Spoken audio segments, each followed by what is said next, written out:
கோபம் என்பது வேறு, வெறுப்பு என்பது வேறு, பகை என்பது வேறு. ஆனால் இந்த பகை வருவதற்கு கோபம் தான் காரணமா இருக்கு. ஒரு நாட்டின் இளவரசன் ஒரு குருவியோட விளையாடிட்டு இருக்காரு.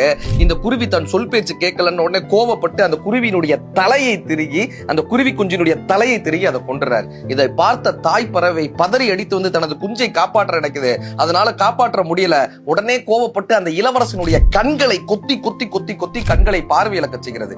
தன்னுடைய மகனின் பார்வை இழந்து விட்டான்னு தெரிந்த உடனே கோபப்பட்ட அந்த அரசர் என்ன பண்றாரு, தன்னுடைய படைகளை அழைத்து அந்த குருவியை வேட்டையாட சொல்றார். இந்த குருவி எனும் அனைத்தும் ஒன்று சேர்கிறது. அத்தனை சிப்பாய்களின் கண்களையும் சென்று சென்று சென்று சென்று கொத்திக் கொண்டே இருக்கிறது. தனது படை பலவீனமாக ஆகிறது என்று தெரிந்த அரசன் அந்த குருவியோடு பேச்சுவார்த்தை நடத்துறார். என்னுடைய மகன் உனது குழந்தையை கொன்று விட்டான், பதிலுக்கு நீ என் மகனினுடைய பார்வையை கொத்திவிட்டாய், அவனுடைய கண்களை கொத்திவிட்டாய்.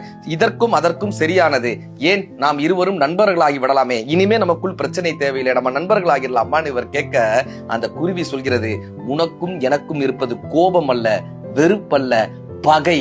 இந்த பகை தீரவே தீராது. நான் நண்பர்களானாலும் கூட இந்த பகை வேறாக இருந்து கொண்டே இருக்கும். பகையை ஒழிக்கக்கூடிய ஒரே விஷயம் அதை ஆரம்பிக்காமல் இருப்பதுதான் அந்த குருவி கத்துக் கொடுத்துட்டு போச்சாங்க. நம்ம வாழ்க்கை துணை மீதாக இருக்கட்டும், உறவினர்கள் மீதாக இருக்கட்டும், நண்பர்கள் மீதாக இருக்கட்டும், ஒரு கோபம் வரும்போதே அதை கிள்ளி எறியுங்கள். அது வெறுப்பாகவோ பகையாகவோ மாறாமல் பார்த்துக் கொள்ளுங்கள்.